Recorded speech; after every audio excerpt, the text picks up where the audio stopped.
उनसे प्रभावित हो गए। यह संयम की महिमा है। आचार्य भक्ति में कहा है, गुरु भक्ति संजमेण यह तरंती संसार सायर घोरम चिन्नति अट्टकम्मम झम्मम मरणम न पावेत्ति। आगम के एक एक शब्द पर विश्वास कीजिए, उसका ज्ञान कीजिए। जो जिस विद्या में है, आप न्याय विद्या से है ना, तो हमारे यहाँ आचार्यों ने इतनी अनुकंपा की है हम पर, ऐसा कोई विषय नहीं छोड़ा कि हर विद्या, चाहे आयुर्वेद हो, न्याय हो, अध्यात्म हो, सिद्धांत हो, तर्क हो, सारी विद्याओं पे अपनी लेखनी चलाए। क्यों? क्योंकि उन्हें मालूम था कि आगे चलने वाले जीव जो है, कले काले चले चित्ते देह चान्नात कीट के, आगे जो कलिकाल है उसमें जीव के चित्र जो है, बुद्धि जो है, वह चलायमान है। कैसी है? एक जगह टिकती नहीं है, बहुत जल्दी एक विषय से दूसरे विषय, पाप में बहुत जल्दी बुद्धि जाती है। तो उसे स्थिर कैसे किया जाए, तो उसके लिए अनेक विधाओं पर उन्होंने अपने शुद्ध का निबंधन किया। आचार्य समदभद्र स्वामी हुए हैं न्याय विद्या के महान तार्किक तर्क विशारद आचार्य। एक समय ऐसा था कि जहां तलवार के बल पर, सुनना आपके काम का विषय है, तलवार के बल पर लोगों को कहा जाता था कि तुम हमारा धर्म स्वीकार करो, अन्यथा आपकी गर्दन उड़ा दी जाए। और इसके अलावा भोगों के बल पर लोभ दिखाकर कि तुम ऐसे स्वीकार कर लो, ये सही है। उस समय कैसे श्रावकों को सही मार्ग का उपदेश दिया जाए, उसके लिए न्याय विद्या का जन्म लिया। न्याय तो पहले से ही था। आचार्य कुंद स्वामी, पुष्पदत्त भूतबली स्वामी ने भी अपने आगम में न्याय विद्या का नय का प्रयोग किया, लेकिन स्वतंत्र रूप से न्याय को अगर किसी ने स्थापित किया है तो हमारे आचार्य समदभद्र स्वामी हैं। न्याय के प्रतिष्ठापक आचार्य कहा जाता है। उन्होंने जो एकांत मतवादी थे उन सबको परास्त कर दिया न्याय विद्या के बल पर। न्याय के बल पर ही सम्यक सही और गलत का निर्णय होता है। होता है कि नहीं होता है? बस ये न्याय विद्या ही सम्यक और मिथ्यात्व का सही आकलन कराने में समर्थ है। कैसे हम, एक होता है मन का संयम, एक होता है वचनों का संयम, और एक होता है शरीर का संयम। कल बताया ना, 8 मूलगुण होते हैं श्रावकों के, सप्त व्यसन से दूर रहने का और 6 आवश्यक पालन करने का। ये सब शरीर काय का संयम हम पालन किए, पूजा करना, उपवास करना, गुरुओं को दान देना। मन में आए बिना क्या कर सकते हैं? क्या नहीं, ये हमारे मन ने पहले संयमित किया अपने आप को। मन में संयम हुआ तब जाकर वचन का संयम होता है और फिर काय का संयम पलता है। तो मानसिक संयम अत्यंत आवश्यक है। एक विमान को चलाना कठिन नहीं है। अब जिसे साइकिल चलाना नहीं आती, उसके लिए तो विमान चलाना बहुत कठिन। आप लोग बोलते तो महाराज कैसे आप लोग रह लेते हो इतना, ऐसी अलग अलग स्थितियों में, मौसम में कैसे आप पालन करते हैं संयम का? कुछ भी कठिन नहीं है। जिसे जब साइकिल नहीं आती थी तो कैंची चलाते थे, फिर धीरे धीरे सीट पर बैठकर चलना प्रारंभ कर दिया। अब स्कूटर भी चला लेते, कार भी चला लेते, और ऐसे भी बच्चे हैं जो विमान भी चला लेते। बस वैसे ही संयम का पालन है। पहले हमारे मन में हमने प्रतिज्ञा की कि नहीं, हम ये व्रत करेंगे, ये नियम पालेंगे, ये संयम का पालन करें। दृढ़ता आई तब हमने आगे चलना प्रारंभ कर दिया। बस इसी तरह एक विमान को चलाना कठिन नहीं है, लेकिन अपने मन के संयम को संभाल कर रख लेना महान पुरुषार्थ साध्य है। कठिन नहीं बोल रहा हूं, इम्पॉसिबल नहीं है, नहीं तो ये लोग सब अनुत्साहित हो जाएंगे, बोले इम्पॉसिबल है तो हम अच्छे हैं, घर में ही अच्छे हैं। फिर नहीं, आचार्य भगवान अमृतचंद स्वामी ने यही कहा है कि जो वक्ता श्रावकों को मुनि धर्म का, उत्कृष्ट धर्म का उपदेश, उत्कृष्ट संयम का उपदेश नहीं देता, वह दंड का पात्र है। क्यों? आपने इनको सरल सरल चीजें बता दी, हाँ आप ऐसे कर लो, तो क्या हुआ? ये अपने में ही रह गए, आगे उनको उत्कृष्ट संयम पालन करने के भाव ही नहीं बनेंगे, उत्साह ही समाप्त हो जाएगा। नहीं, पहले आप उत्कृष्ट सिखाइए, फिर हाँ अब आपकी क्षमता नहीं है, ठीक है आप ऐसा करें।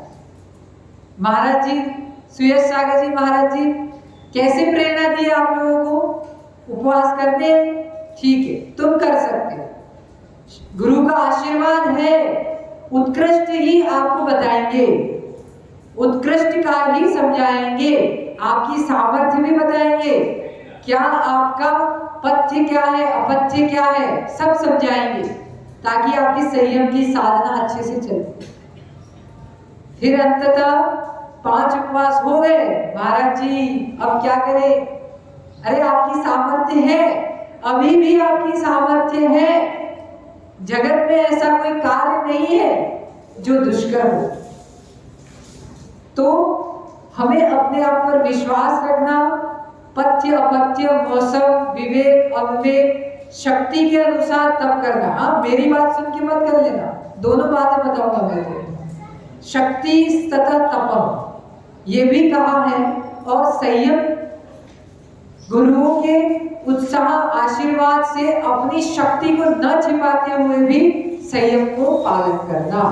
तो इस तरह हम सभी उत्कृष्ट संयम का पालन करते हुए अपनी आत्मा की उज्ज्वलता को प्राप्त करें। इसी भावना के साथ भगवान महावीर स्वामी की जय।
सुनय निपुण भावं ज्ञात तत्व प्रपंचम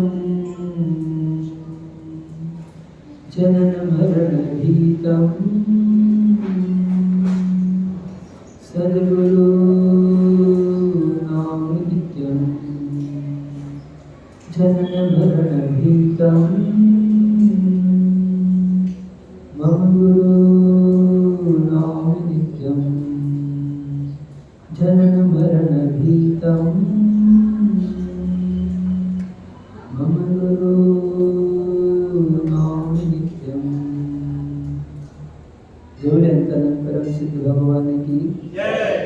वर्तमान शासन नायक महावीर भगवान की, परम पूज्याचार्य भगवान कुंद कुंद स्वामी की, परम पूज्याचार्य भगवान विशुद्ध सागर जी महाराज जी की, अहिंसा में विश्व जैन धर्म की, 10 दक्षिण महापर्व की, उत्तम संयम धर्म की।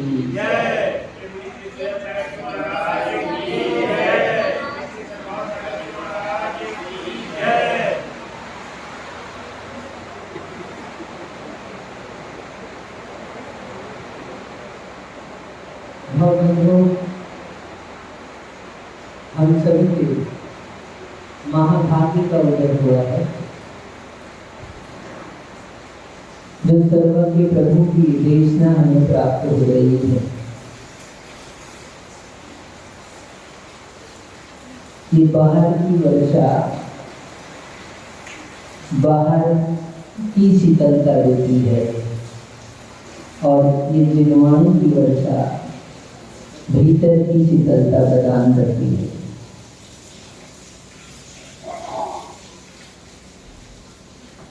उस शीतलता को प्राप्त करने के लिए संयम जरूरी है।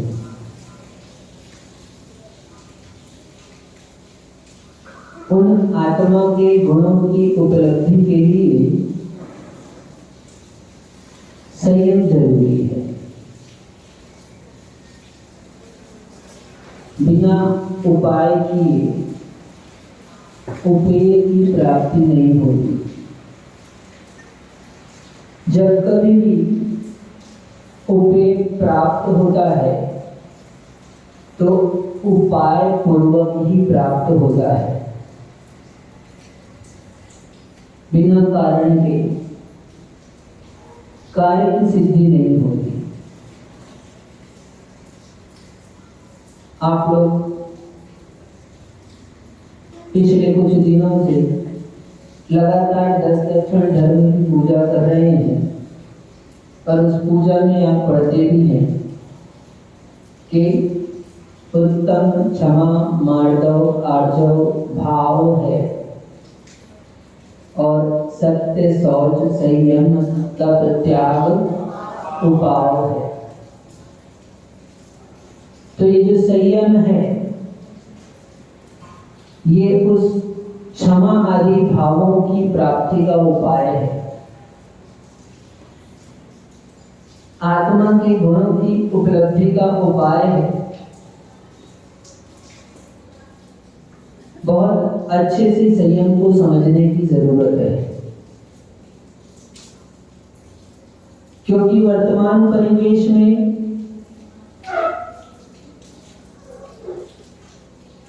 कुछ बातें ऐसी दृष्टिगोचर होती है जिससे ऐसा प्रतीत होता है कि बिना संयम के भी आत्मानुभूति, आत्मसंवेदन प्राप्त होता है।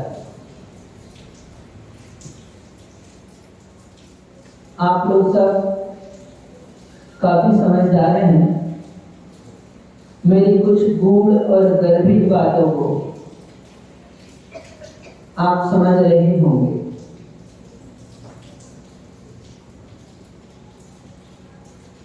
कुछ करने की जरूरत नहीं है। त्याग और तपस्या तो बाहरी आडंबर है, आत्मा तो उपलब्ध ही है। इसलिए त्याग तपस्या के प्रपंच में मत पड़ो। इस तरह के व्याख्यानों से सावधान रहने की जरूरत है। और भगवंतों ने जो उपदेश दिया है, ये उपदेश ही हमको इस बात को बताता है कि बिना उपाय के आप उपेय को प्राप्त नहीं हो सकते। संयम उपाय है। किसका उपाय? तो स्वात्मोपलब्धि सिद्धि का उपाय है। आत्मिक सुख की उपलब्धि का उपाय है, मोक्ष का साधन है, भावों की विशुद्धि का कारण है। यदि हम अपने भावों को विशुद्ध बनाना चाहते हैं, निर्मल बनाना चाहते हैं, तो मेरे कहने पर मत जाओ, आप उसका अनुभव करो। और कुछ लोग अनुभव कर रहे हैं और कुछ लोग क्यों, सभी लोगों ने कुछ ना कुछ पर्युषण पर्व में अपनी शक्ति और सामर्थ्य से त्याग अवश्य किया होगा, ऐसा मैं मानता हूं। जितनी जिसकी जैसी शक्ति होगी, कोई 4 बार चाय पीता है तो कम से कम एक ही बार का त्याग किया है कि 3 बार पीऊंगा, 4 बार नहीं पीऊंगा। कोई रोज बाजार में खाता है तो उसने 10 दिन के लिए बाजार में नहीं खाऊंगा, घर में जो बनेगा, जो दे देंगे वो खाऊंगा, इस तरह से प्रयास किया। या अन्य जितना जिससे जैसा बन पड़ा, मन में तो आता है कि हम भी त्याग करें, हम भी तपस्या करें। तो सबने अपनी शक्ति और सामर्थ्य से कुछ ना कुछ व्रतों को इन व्रतों के दिनों में स्वीकार किया है। ये मैं इसलिए कह रहा हूं कि आपने यदि त्याग किया है तो आप त्याग के साथ साथ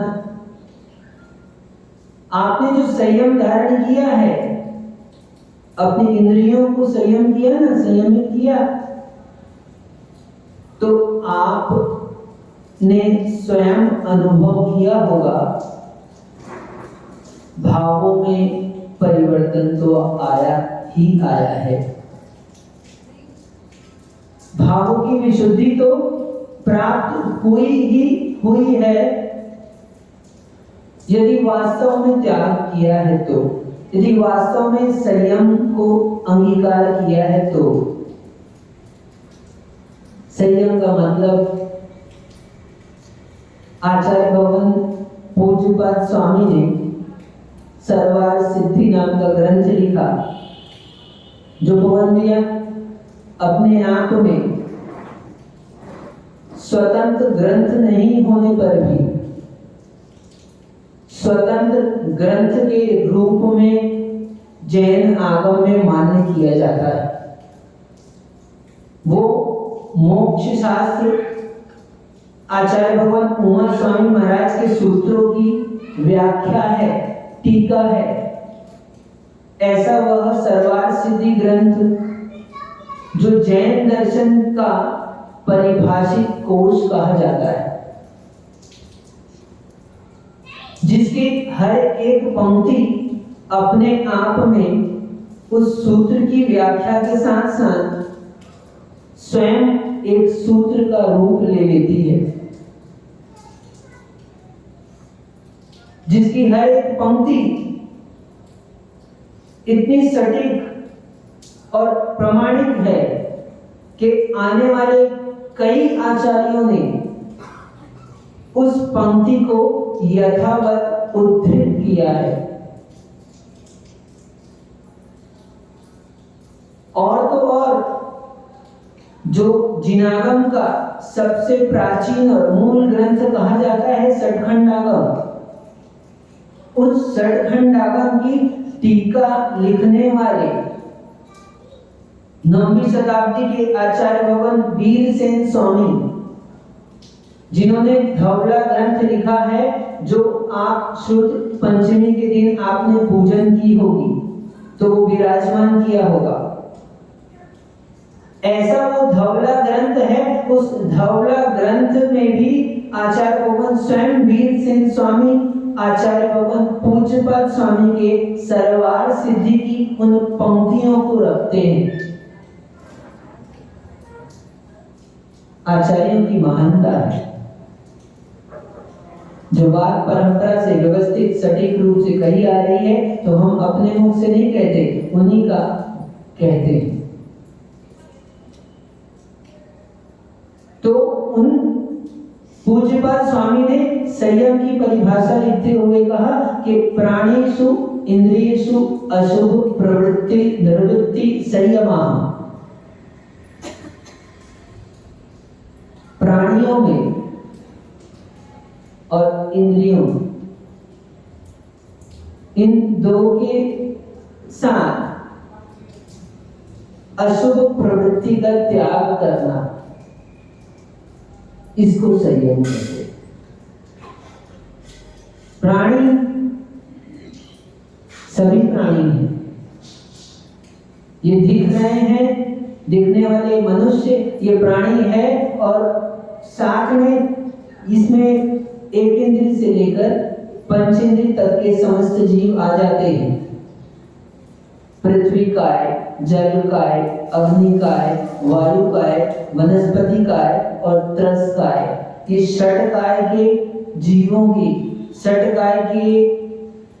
जीवों के प्राणों की रक्षा के लिए अशुभ प्रवृत्ति का त्याग करना, अशुभ प्रवृत्ति को छोड़ देना, उन अशुभ प्रवृत्तियों से बच जाना, इसका नाम संयम है। और इसी तरह ये प्राणी संयम हुआ तो 5 इंद्रियां हैं, स्पर्शन, रसना, घ्राण, चक्षु और कर्ण। इन 5 इंद्रियों के प्रति जो अशुभ मन वचन काय है, उनसे निर्वृत्त होना, उनसे दूर होना, उनसे अलग होना, इंद्रियों के अशुभ कार्य में प्रवृत्त ना होना, इसको संयम कहते हैं। हम सभी संयम के मार्ग को अंगीकार करना चाहते हैं। यदि मोक्ष चाहते हैं तो संयम का धारण करना सहज नहीं है।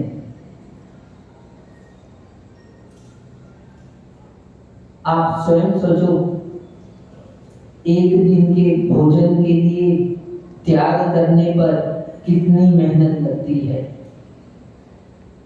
एक समय के भोजन के त्याग के लिए कितने पुरुषार्थ की आवश्यकता है। तो ये जो संयम है, ये 1 या 2 दिन के लिए लिया जाए व्रत, तो वो संयम नहीं कहलाता। ठीक है, किसी अपेक्षा से हम मान सकते हैं संयम है, लेकिन वास्तव में संयम क्या है? अभी इन्होंने भी कहा था कि यम पर विजय प्राप्त करा दे सुसंयम। हमारे यहाँ जो जीवन पर्यंत के लिए व्रत अंगीकार किए जाते हैं, जीवन पर्यंत के लिए जो यम नियम लिए जाते हैं, उनको यम कहा जाता है। संयम 1 दिन का नहीं होगा, संयम 2 दिन का नहीं होगा। कोई कहे महीने भर का संयम ले ले, तो वो संयम कहने में आता है, लेकिन वास्तव में वो संयम संज्ञा को प्राप्त नहीं होता सिद्धांत के अनुसार। संयम तो एक देश व्रत या पूर्ण रूप से व्रत, उसको संयम कहते हैं। एक देश व्रत यानी जो श्रावक के व्रत हैं, श्रावक प्रतिमा लेता है, ये बैठे प्रतिमाधारी। क्यों, कितने दिन के लिए छोड़ा निर्मल भी आपने? जो कोई भी प्रतिमा अंगीकार की, व्रतों को अंगीकार किया, इनका त्रस जीवों की हिंसा का त्याग है। एक देश व्रत में त्रस जीवों की हिंसा का त्याग है। कब तक के लिए? जीवन पर्यंत के लिए। इसलिए एक देश व्रत है, अणु व्रत है। और दूसरा महाव्रत, इनका सट काय के जीवों की हिंसा का त्याग है। 5 स्थावर काय और 1 त्रस काय, ऐसी सट काय के जीवों की हिंसा का कृतकालिक अनुमोदना से 9 कोटि से त्याग है, इसलिए महाव्रत है।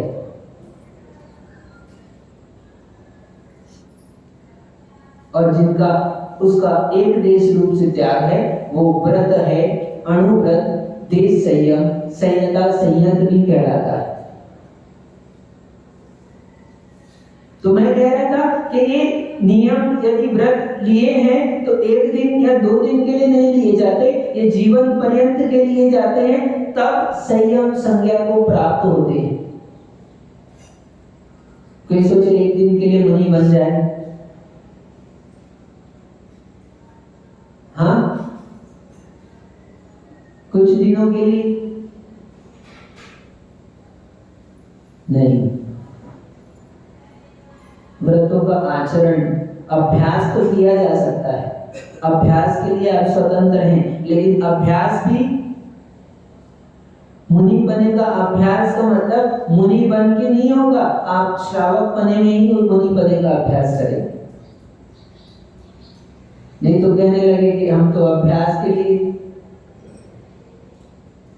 पहले ऐसी परंपरा थी, शास्त्र में ऐसा वर्णन आता है,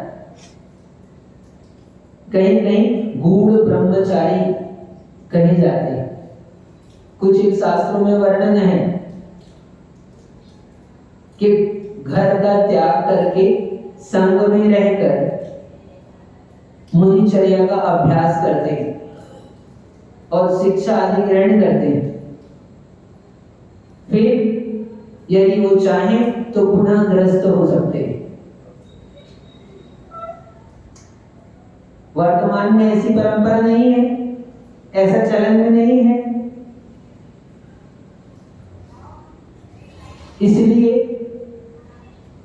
इसलिए इन यमों और नियमों को अच्छे से समझना चाहिए। ये संयम जीवन का आधार होते हैं। संयम के माध्यम से ही भावों की विशुद्धि प्राप्त होती है और भावों की विशुद्धि के माध्यम से ही संयम प्राप्त होते हैं। ये दोनों एक दूसरे के आश्रित हैं, समझो। बाहर से काय से संयम का पालन करना सरल है। अब समझना, काय वांग मनः कर्म योगा, ऐसा सूत्र आचार्य भगवान उमा स्वामी महाराज ने दिया। तो यदि मैं आपको कहूं कि आप शांति से यहां पर बैठ जाओ तो आप बैठ जाओगे, बैठे ही हो। आपने अभी किसी अपेक्षा से काय को संयमित किया। काय को संयमित करना सरल है। हम कहें रात्रि भोजन का त्याग करो तो आप त्याग करोगे, लेकिन फिर भी आप देखो त्याग करने के बाद में कभी कभी क्या होता है? वकील साहब जी, क्या होता है?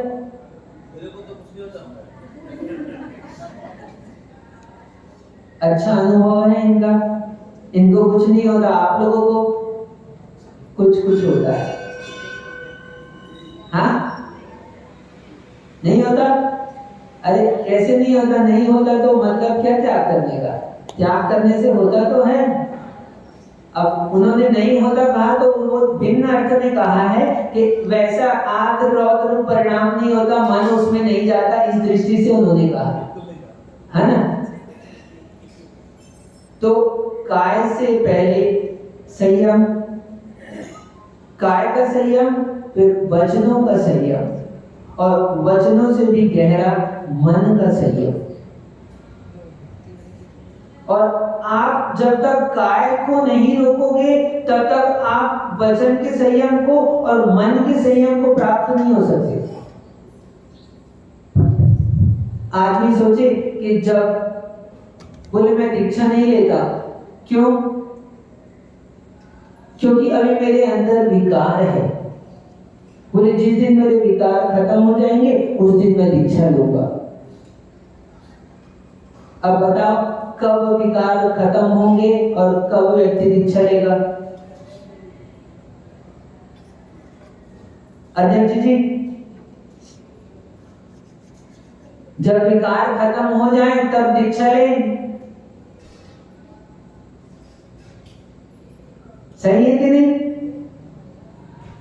सुनने में अच्छा लग सकता है, सुनने में अच्छा लग सकता है, लेकिन प्रैक्टिकल में ये नहीं होता है। नहीं तो संयम रखा ही क्यों? कह ही रहे हैं संयम उपाय है। क्या कहा? उपाय कहा। किसको? अपने विशुद्ध भावों की प्राप्ति के लिए संयम उपाय है।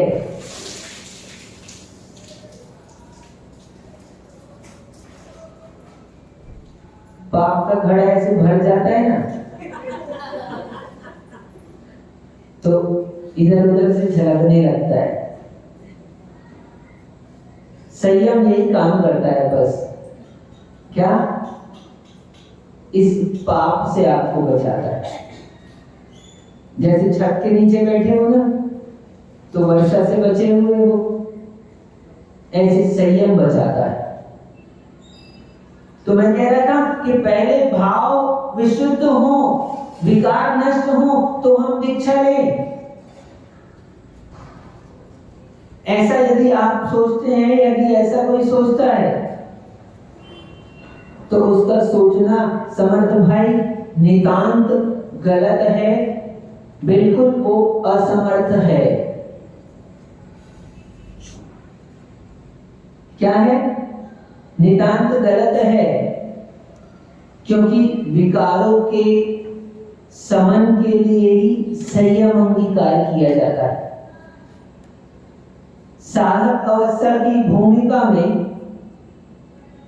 साधना का मतलब यही होता है। क्या? साधना का मतलब यही होता है कि हम साध रहे हैं। अभी सधा नहीं है, सध जाए तो सिद्ध होते हैं। जिनको सब कुछ, जिन्होंने विकारों पर विजय प्राप्त कर ली है, जिन्होंने विकारों को जीत लिया है, सभी तरह के विकार, वो कौन है? वो अरिहंत और सिद्ध है। और जो विकारों को जीतने के कार्य में लगे हुए हैं, वो कौन है? वो आचार्य, उपाध्याय और साधु, साधक कहलाते हैं। साधना कर रहे हैं। आप लोगों ने भी साधना कर रहे हैं कि नहीं? आप लोग साधना कर रहे हैं ना? सोचे, जिस दिन मन में नहीं आएगा, भूख नहीं लगेगी, उस दिन हम उपवास करेंगे। क्या? तो फिर उपवास की जरूरत ही क्या है? तुम उपवास तो इसलिए किया जा रहा है, क्यों? क्योंकि हम अपने उन भावों को जो भूख के लिए, भोजन के लिए आसक्त होते हैं, भोजन की ओर दौड़ते हैं, हम उन अपनी इंद्रियों को नियंत्रित कर सके। इसलिए आपने उपवास की क्या की? उपवास की साधना की।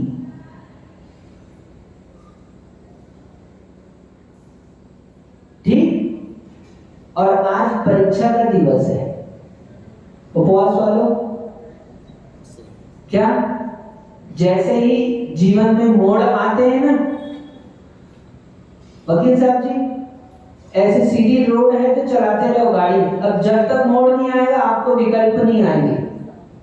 लेकिन जैसे ही आप मोड़ दिखेगा आपको, तो आप अब सोच सकते हो कि मोड़े कि सीधा चले। आपके पास ऑप्शन है। तो जैसे एक उपवास प्रारंभ किया तो मन बनाया कि अपन उपवास करते हैं, चलते हैं, हाँ, तो 3 उपवास हुआ तो एक मोड़ आया छोटा सा। पगडंडी थी, किसी की दृष्टि पड़ी, किसी की नहीं पड़ी, किसी की दृष्टि पड़ी वो मुड़ गए पगडंडी में, कुछ लोगों की नहीं पड़ी तो वो आगे बढ़ गए, बोले नहीं। हाँ, किसी ने देखा या फिर किसी की सामर्थ्य नहीं थी, सभी बात समझ लेना। तो मोड़ आया, मुड़ गए। वैसे ही आज भी एक मोड़ पर खड़े हो आप लोग। 5 दिन हो चुके हैं, आप चाहो तो मुड़ सकते हो। हाँ, जब मोड़ आता है, जहां रास्ता आता है वहां विकल्प आते हैं। तो आज विकल्प है आपको, इसलिए मैंने कहा आज परीक्षा है, आपकी साधना की परीक्षा है। आप चाहो तो नहीं, 5 दिन पड़ा है और थोड़ा और मन को कसो, इंद्रियों को बस करो। और इंद्रियां तो जल्दी बस में हो जाती है, लेकिन बस करने की चीज यदि कोई है विशेष उनमें तो मन। 2 दिन नहीं किया आहार तो इंद्रियां बस में हो गई लगभग। क्या 2 दिन आहार नहीं किया तो लगभग इंद्रियां बस में हो गई, लेकिन मन,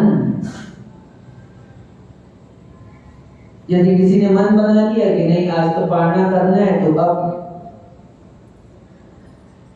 अब मुश्किल हो जाएगा। अब तो कितना भी आप समझाओ, अब मन में आ गया एक बार तो मुश्किल काम है। अब तो उसका स्वयं का मन परिवर्तित हो जाए तो हो जाए, आप नहीं कर पाओ। तो इंद्रियों को नियंत्रित करने के लिए मन को बस किया जाता है। बिना मन को बस किए इंद्रियां नियंत्रित नहीं होती है। इंद्रियों का त्याग किया तो इंद्रियां बस में हुई। आप सोचो कि आज खा लो, पूरा खा लेंगे तो फिर मन नहीं जाएगा। जितना ईंधन डालोगे अग्नि में उतनी ही अग्नि तीव्र होगी, बढ़ती जाएगी। कोई यदि भोगों से तृप्त होने की कामना करता है, भोगों से तृप्त होने की अभिलाषा करता है, तो उसको भोगों को भोगने की बजाय भोगों का त्याग करना चाहिए।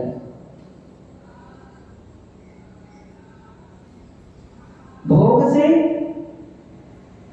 तृप्ति नहीं होती, भोगों के त्याग से तृप्ति होती। भोग से भोगों की वृद्धि होती है, भोग भावना की वृद्धि होती है। लेकिन भोगों का त्याग करते हैं तो तृप्ति होती है। 5 ही इंद्रियों में लगा लेना।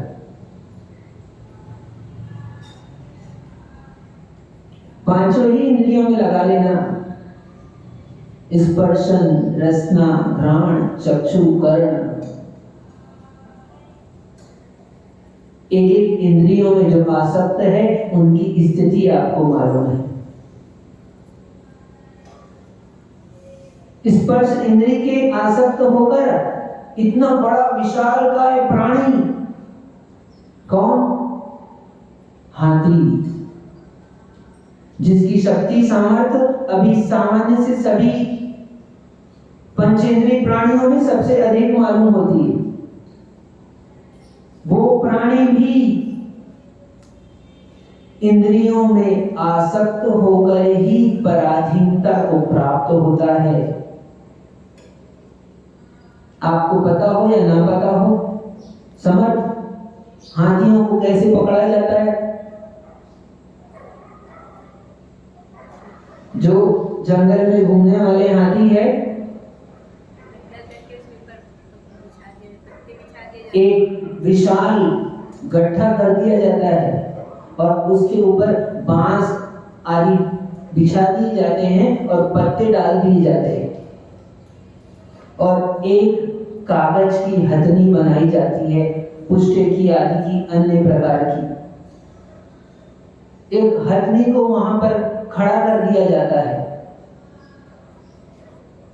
और स्पर्श इंद्रिय के वशीभूत हुआ वह विशाल का हाथी उस हथनी पर आसक्त होकर उस गड्ढे में प्रविष्ट हो जाता है, गिर जाता है। फिर ऐसे ही हाथी को संभालना कठिन है, तो क्या, तो उस गड्ढे से निकले कैसे?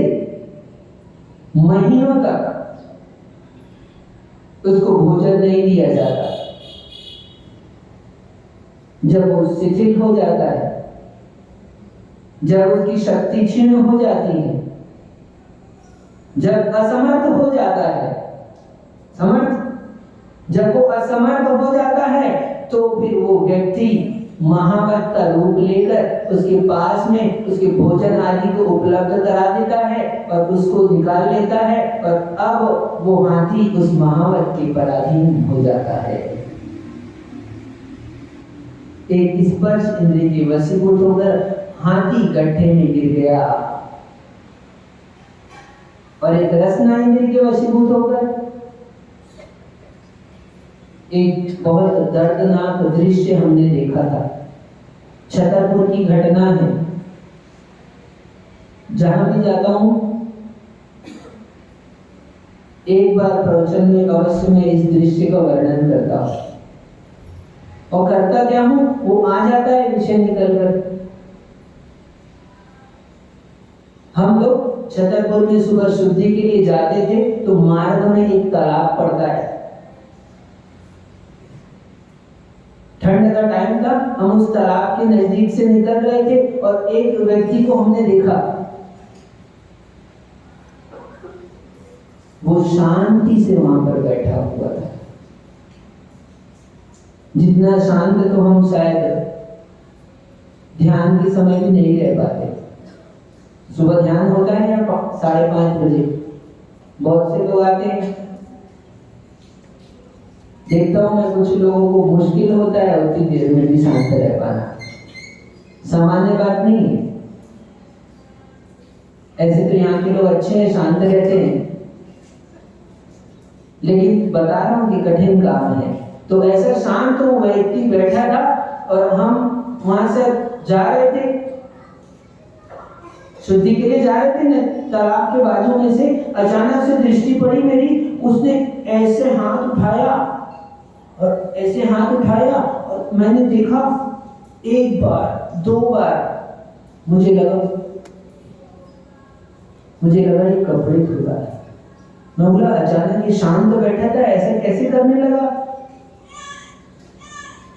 तो देखा एक बड़ी सी मछली उसके हाथ में कांटे वो थे, उसमें फंस गई, और वो उसको पत्थरों में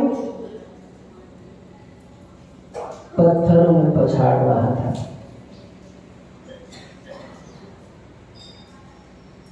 बड़ी दयनीय स्थिति थी।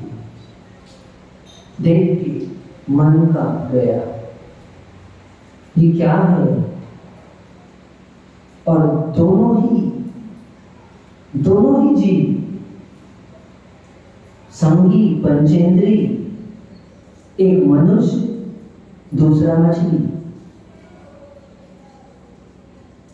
एक रसना इंद्रिय में आसक्त होकर पाप का बंध कर रहा है,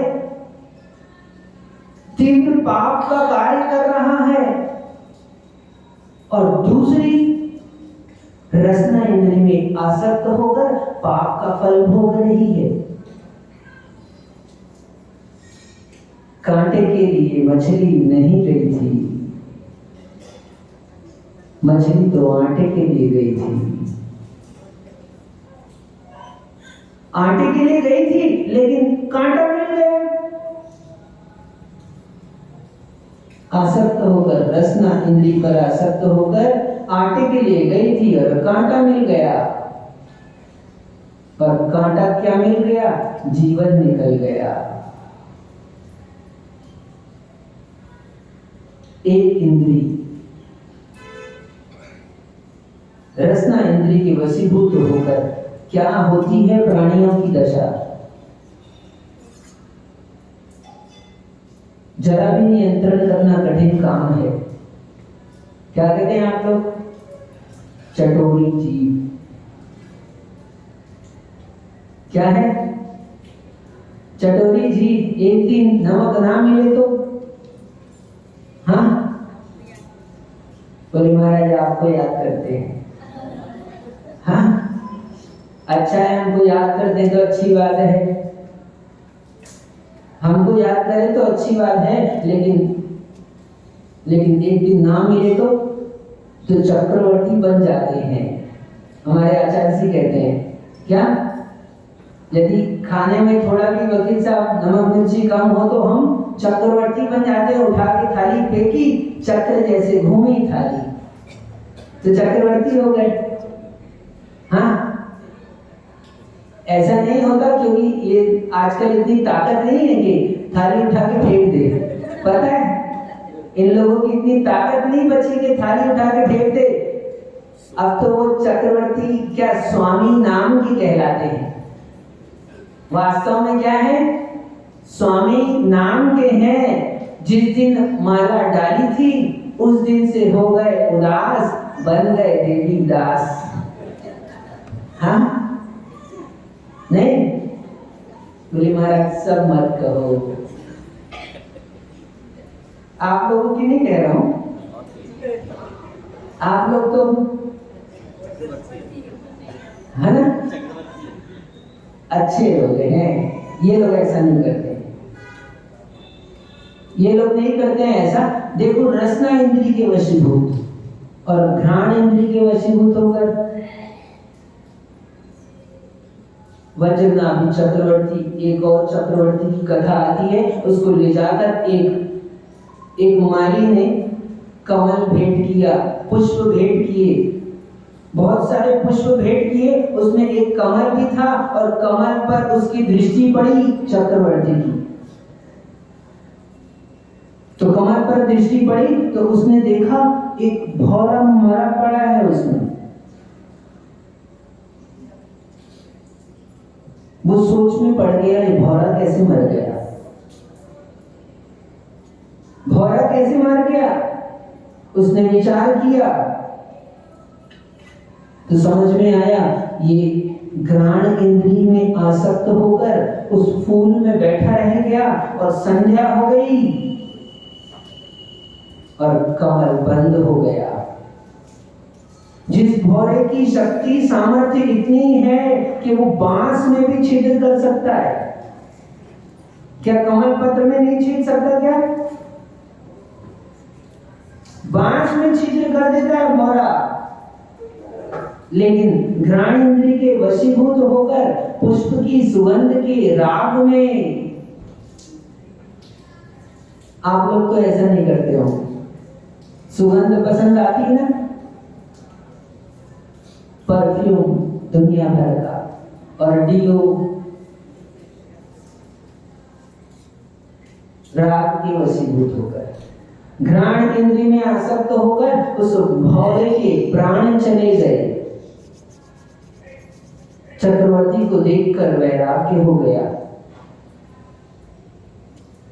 चक्रवर्ती को वैराग्य हो गया। उसने सोचा, ये भौरा एक इंद्री में आसक्त होकर इसकी ये दुर्दशा हुई तो हमारा क्या होगा। उस चक्रवर्ती को वैराग्य हो गया। उसने अपने बड़े पुत्र को बुलाया और कहा, पवन भैया, उसने कहा, बेटा अब मैं संयम को धारण करना चाहता हूं, ये राज्यपाट तुम संभाल लो। पिता समझदार होते हैं तो बेटे तो उनसे ज्यादा 2 कदम आगे होते हैं ना, ज्यादा समझदार होते हैं। कुछ विषयों में ज्यादा समझदार होते हैं और कुछ विषयों में ना समझ होते हैं। वो चक्रवर्ती का पुत्र था, समझदार था। उसने बोला, पिताजी आप ये जो राज्य भार मुझे दे रहे हैं, ये अच्छा है या बुरा है? यदि अच्छा है तो आप छोड़ क्यों रहे? यदि अच्छा है तो आप राज्यभार छोड़ क्यों रहे हैं? और मंत्री जी, आप भी राज्यभार छोड़ो।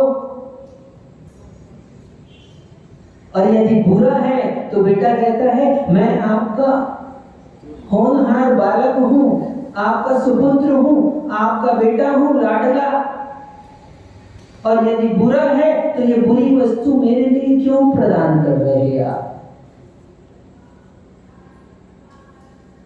हम लोग नहीं पूछेंगे हमारे को राज्य मिलेगा तो बस बहुत अच्छा है, हम तो चाहते थे, हाँ हम तो देख रहे थे ये दिन कब आ जाए, अच्छा हुआ आपने दे दिया, नहीं तो राज्यभार के चक्कर में, हाँ जमीन के चक्कर में क्या होता वकील साहब, वर्तमान में बहुत सारे केस हो रहे हैं, पिता की ही हत्या कर दी जाती है, जिंदे को ही मरा घोषित कर दिया जाता है, फिर बेचारे उस जिंदे आदमी को अपने नहीं मरने के लिए प्रयास सबूत देना पड़ता है, और नहीं मरा मैं जिंदा हूं इस बात को साबित करने के लिए सालों लग जाते हैं। कल बता रहे थे वकील साहब जी हमको, हम कहीं और से नहीं लाते, जो आप लोग कह जाते हो हम वापस आपको कह देते हैं। हमने कहा था हम अपने पास कुछ भी नहीं रखते, रखेंगे कहाँ, रखते नहीं। वो चक्रवर्ती वैरागी को प्राप्त हुआ और उसने सोचा अपने बेटे को दे दूं, लेकिन बेटों ने फिर इनकार कर दिया। समझदार होते हैं वो समझ जाते हैं, हम होते तो रख लेते, लेकिन वो लोग समझदार थे, जिसमें सुख है नहीं, आनंद है नहीं, पिताजी छोड़ रहे हैं तो हम कैसे ग्रहण करें। उनके साथ चक्रवर्ती के साथ 1000 उसके पुत्रों ने दीक्षा ली थी, लेकिन राज क्या, जिसको छोड़ना है उसको छोड़ना है, वो सोचता नहीं है, और जिसको नहीं छोड़ना है वो 10 बहाने बनाता है। अभी तो बेटे की शादी कर दें, अभी तो पोते की शादी कर दें, फिर पोते की शादी भी कर देंगे तो फिर क्या होगा मन, अभी महाराज रुक जाओ थोड़ा, हाँ अभी हो सकता है चातुर्मास के बाद विहार करें तो लोग कहें महाराज चले आपके साथ, हम कहें चलो, बोले महाराज थोड़े दिन और रुक जाओ, 4 महीना हुआ है अभी, 1 आध महीना और रुक जाओ, हम थोड़ा सेट कर दें। किसको, जिसको सेट करना चाहते हो वो लोग कभी सेट नहीं होंगे। सेट करना है तो अपने इसको सेट कर लो बस, किसको, अपने मन को सेट कर लो, नहीं तो आप सोचोगे कि व्यवस्थित कर दें, अनुभव से बता रहा हूं, ऐसा ही सोचते सोचते हमने 10 साल निकाल दिए।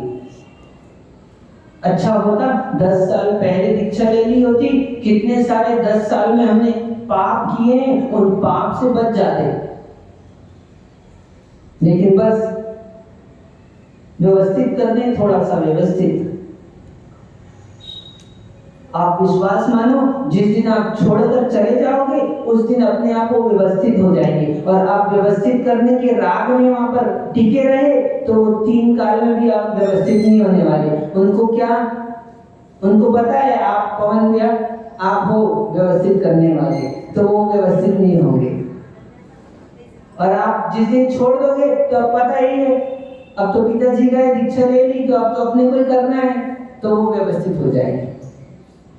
तो जिन को भी व्यवस्थित करने का राग हो तो सावधान हो जाओ। आज संयम का दिन है इसलिए बता दे रहे हैं आपको, मौका अच्छा है, अच्छा मौका है,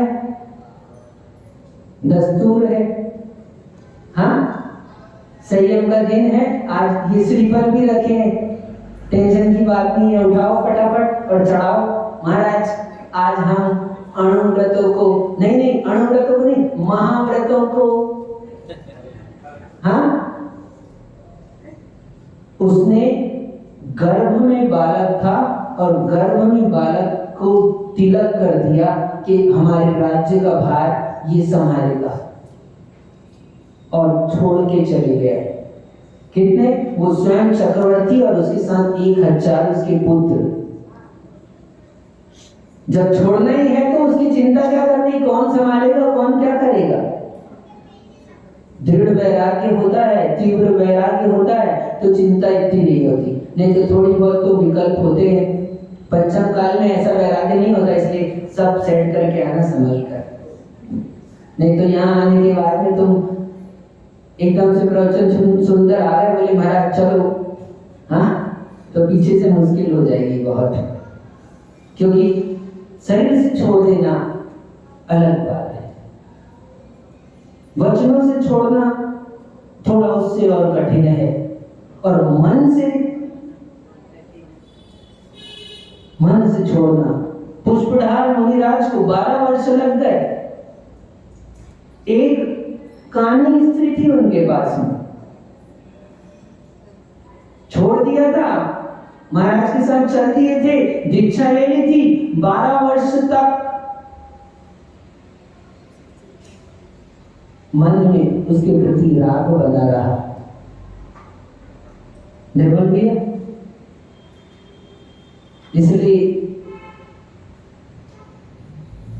इसलिए जरूरी नहीं है तो मन का संयम। भौरा आसक्त हुआ था घ्राण इंद्रिय में और चक्षु इंद्रिय में। चक्षु इंद्रिय में भी आसक्त, ये पतंगे आप छोड़ जाते हो ना, दीप व्यवस्थित नहीं किया तो आकर देखो लाइट की कीड़े क्यों आते लाइट के पास? मरने के लिए आते हैं।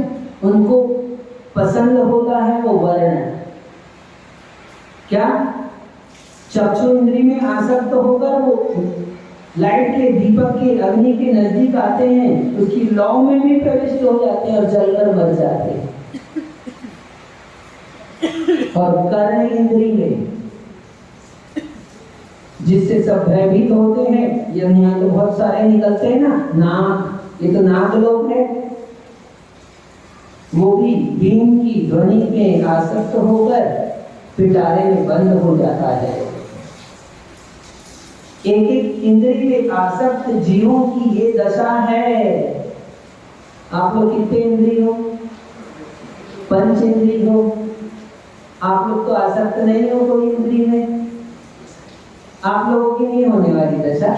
जो आसक्त होगा इंद्रियों में, एक इंद्रिय में आसक्त जीव का जब ये हालत है तो पंच इंद्रियों में आसक्त जीवों की क्या दशा होने वाली है। इसलिए संयम जरूरी है। तो इंद्रियों के लिए, इंद्रियों को वश कर लेना तो फिर भी सरल है, लेकिन मन को वश करना, इंद्रियां वश में हो जाए। इन लोगों से पूछो, 10 दिन का उपवास कर रहे हैं कि नहीं कर रहे हैं? हाँ, अब तो मन बना लिया है, 5 हो गए हैं, मौसम भी साथ दे रहा है हम लोगों का। अरे चिंता मत करो, जब व्यक्ति मार्ग में चलने की सोच लेता है, ठान लेता है, आगे बढ़ जाता है, तो सारी प्रकृति उसका साथ देती है, हर कोई व्यक्ति उसका साथ देता है। शत्रु भी होता है, दुश्मन भी होता है, तो वो भी उसका साथ देता है। इस संयम की महानता है, इस संयम का महत्व है। जिस व्यक्ति को कोई नहीं पूछता हो, कोई देखता भी नहीं हो, जिसकी स्थिति ठीक ना हो, उपवास कर लेता है, तो लोग उसके चरणों में झुक जाते हैं, उसकी बढ़िया वृद्धि करने लगते हैं, उससे भी हालचाल पूछ लेते हैं। लेकिन हालचाल पूछवाने के लिए उपवास मत कर लेना। दोनों भी बातें बता देता हूं मैं। करने वाले तो कर लेते हैं, उसके लिए भी कर लेते हैं, उसके लिए भी कर सकते हैं। तो इंद्रियों का संयम और प्राणियों का, षटकाय के जीवों पर दया करो। एक इंद्रिय जल का है, छान कर जल का प्रयोग किया करो। और केवल छानने के लिए नहीं कह रहे। क्यों छाना आपने? अंतरंग में दया थी इसलिए छाना कि छान के हम स्वस्थ हो जाएंगे, कुछ कचरा गंदे पदार्थ हमारे ना चले जाए भीतर, इसलिए छाना। दोनों भी दृष्टियां हैं। जिनके पास दया होती है वो छन्ने का प्रयोग करके पानी यूज करते हैं, और जो स्वच्छ जल प्रयोग करते हैं वो एक्वागार्ड आदि दुनिया भर की चीजें लगा लेते हैं।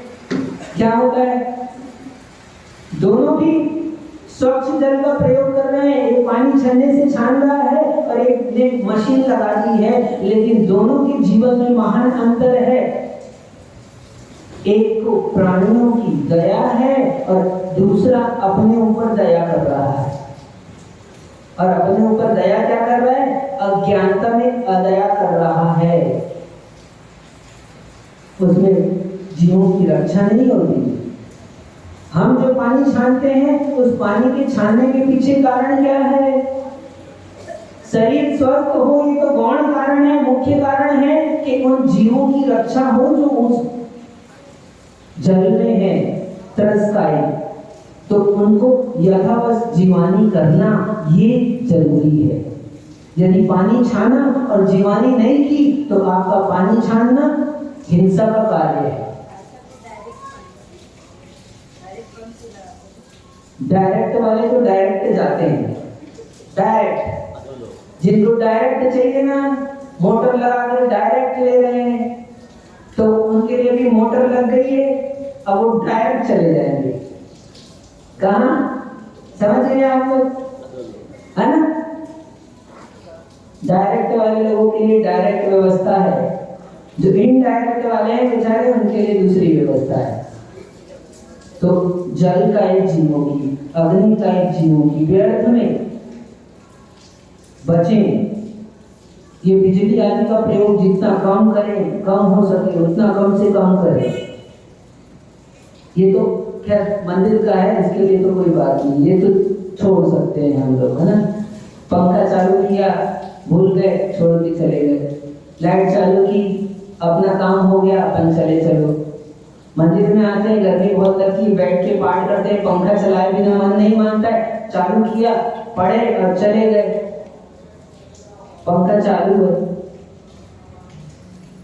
अपने को ध्यान रखना चाहिए। अग्नि का एक जीवों की हिंसा का दोष लगेगा और अन्य जीव आकर उसमें, सूक्ष्म जीव आकर, अभी चारेंद्री बताया था, आकर मरते हैं, उसका भी पाप लगता है। और दूसरे, और वो तो मरे ही मरे, वो गिरते हैं और नीचे दूसरे अन्य जीव भी उनके आश्रित और रहते हैं। वो मक्खियों के अंदर भी और त्रस्त जीव होते हैं।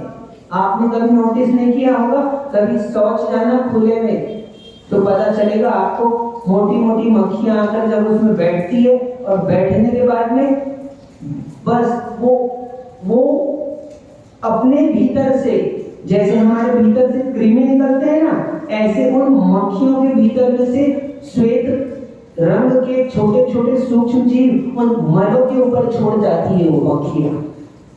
तो यदि एक मक्खी पैर के नीचे आपके आकर दबकर मर गई तो एक मक्खी नहीं मरी, उसके साथ कितने आश्रित अन्य त्रस्त जीवों का भी घात हो गया वहां पर।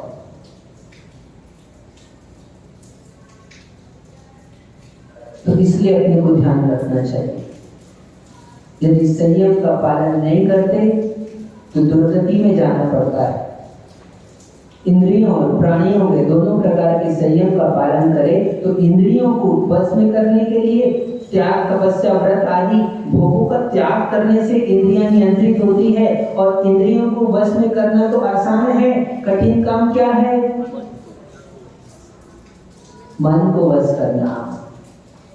और मन को वश करना भी आसान है, कठिन है ज्ञान को वश करना।